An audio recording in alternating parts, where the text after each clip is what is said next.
सगळं तुझ्यासाठीच करतोय ना. अगं तू जरा जास्तच सेन्सिटिव्ह आहे, इतकं मनाला लावून घेऊ नकोस.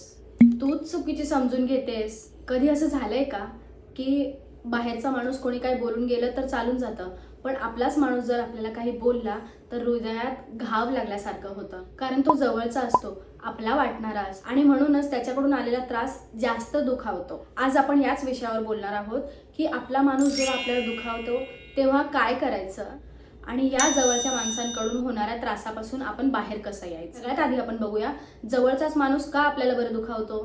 तर जवळच्या माणसाकडून त्रास होतो कारण आपण त्याच्याकडे जास्त अपेक्षा ठेवतो की तो व्यक्ती आपली साथ देईल, आपल्या सोबत उभे राहील आणि आपल्याला समजून घेईल. पण हाच माणूस जेव्हा आपल्याला कमी लेखतो, आपल्या भावना इग्नोर करतो किंवा दुखवण्याची थट्टा करतो तेव्हा जरा जास्त त्रास होतो. पण तो त्रास फक्त शब्दांचा नसून नात्यांचा असतो, नात्यावरच्या विश्वासाचा सुद्धा असतो. त्यातच दुसरं म्हणजे दुःख देणारे वाक्य आपल्याला वारंवार ऐकावे लागतात. जसं की अगं तू जरा जास्तच सेन्सिटिव्ह आहे, इतकं मनाला लावून घेऊ नकोस. तूच चुकीची समजून घेतेस, सगळं तुझ्यासाठीच करतोय ना. ही वाक्य ऐकून आपण बाहेरून तर शांत राहतो, पण आतमध्ये आपली अवस्था इतकी बिकट होऊन जाते की आपल्याला कोणाला सांगताही येत नाही आणि त्यातच आपण या सगळ्यांसाठी स्वतःला दोष पण द्यायला लागतो. तिसरं म्हणजे ही फक्त चूक आहे की टॉक्सिसिटी. तर लक्षात ठेवा, प्रत्येक चूक ही टॉक्सिसिटी नसते, पण काही गोष्टी सतत होत असेल तर आपल्याला मात्र सावध व्हायला हवं. जसं की समोरची व्यक्ती जर तुम्हाला नेहमी गिल्ट फील करवत असेल, तुमच्या भावनांसोबत खेळत असेल, तुमच्या भावनांना किंमत देत नसेल, तुम्ही रडताय त्याला खोटं नाटक किंवा ड्रामा असं म्हणत असेल किंवा स्वतःची चूक असताना सुद्धा कधीच माफी मागत नसेल, तर हे सगळं इमोशनल टॉक्सिसिटी मध्ये येतं. अशा वेळी करायचं काय, तर स्वतःच्या भावनांचा स्वीकार करा. सगळ्यात आधी स्वतःला सांगा की तुला जे वाटतंय, जे मला वाटतंय ते अगदी बरोबर आहे. आपण वाईट नाही आहोत, आपण चुकीचे नाही आहोत, पण फक्त थोडेसे जरा जास्त भावनिक आहोत. कारण ती समोरची व्यक्ती पण आपलीच आहे, नाही का. समोरच्या व्यक्तीला स्पष्टपणे आरडाओरड न करता शांततेत सांगा की मला तुमच्या या गोष्टीचं दुःख झालेलं आहे. समोरचा व्यक्ती ऐकत नसेल तर ते तिकडेच सोडून द्या आणि काही वेळ द्या आणि वेळ दिल्यानंतर कधीतरी तुम्हाला जसा वेळ मिळेल तसं तुम्ही समोरच्या व्यक्तीला स्पष्ट सांगा की मला अमक्या गोष्टीचा त्रास झालेला आहे. आणि जर समोरचा व्यक्ती समजून जर घेत असेल तर आपलं नातं वाचू शकतं. त्याच्यानंतर याच्यामध्येच तिसरं आहे बाउंड्री सेट करा. खूप महत्त्वाचं आहे बाउंड्री सेट करणं. आपण आपली जवळची व्यक्ती असते म्हणून आपण सगळं काही सहन करत असतो कारण आपल्याला नातं टिकवायचं असतं. पण कितीही क्लोज नातं असलं तरीही आपली मानसिक हेल्थ सगळ्यात जास्त महत्त्वाची आहे. म्हणून तुम्ही काही बाउंड्री सेट करा आणि नाही म्हणायला शिका.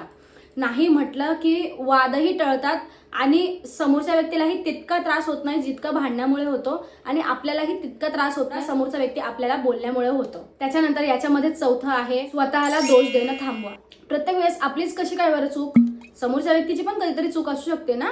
तर तुम्ही प्रत्येक वेळेस स्वतःला दोष देणं थांबवा. कधी कधी समोरची व्यक्तीच बदलायलाच रेडी नसते, तिला आपलीच बाजू खरी मांडायची असते, तर त्यात आपण काहीच करू शकत नाही. म्हणूनच यातच पाचवं येतं गरज वाटली तर मेंटेन सेफ डिस्टन्स, म्हणजे अंतर ठेवा. हो, हे खूप कठीण आहे, पण कधी कधी थोडं दूर जाणं हेच स्वतःला वाचवणं असतं.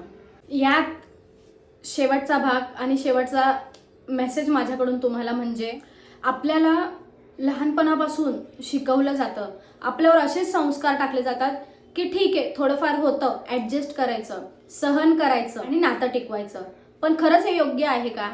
सांगताना सगळे हेच सांगतात, पण कधीतरी कोणी हे सांगितलंय का की ही सगळी गोष्ट घडताना, हे सगळं मेंटल हेल्थवर तुझ्या प्रॉब्लेम येताना स्वतःला तू कधीच हरवू नकोस आणि स्वतःसाठी नेहमी स्टँड घे आणि उभी राहा, असं कोणी सांगतं का? तर यामध्ये स्वतःला हरवू नका, हाच माझा मेसेज तुम्हाला आहे. आपल्या, तुमच्या आणि माझ्या शांततेची जबाबदारी ही आपण स्वतःच घ्यायला हवी आणि आपली शांतता, आपली मेंटल हेल्थ, आपलं मानसिक संतुलन जे आहे हे कुठल्याही नात्यापेक्षा सगळ्यात जास्त महत्त्वाचं आहे. तुम्हालाही असं काही जाणवतंय का की व्यक्ती आपलीच आहे आणि आपल्याला त्रास देते आहे आणि खरंच कधी कधी काय करू समजतच नाही. म्हणून मी सांगितलेले मुद्दे हे शांततेत ऐका आणि हळूहळू असं वागायला शिका. आणि मनाला थोडा जरी हा व्हिडिओ लागला तर कमेंटमध्ये रेड हार्ट नक्की टाका. व्हिडिओ हा पाठवा तिला जिला खरंच या व्हिडिओची गरज आहे. नमस्कार, मी सोनेश्वरी बोलते. इथपर्यंत तुम्ही व्हिडिओ पाहिला म्हणून मनापासून धन्यवाद. पुन्हा भेटूया अशाच एका रिलेटेबल टॉपिक सोबत. तोपर्यंत स्टे ट्यून. Bye bye.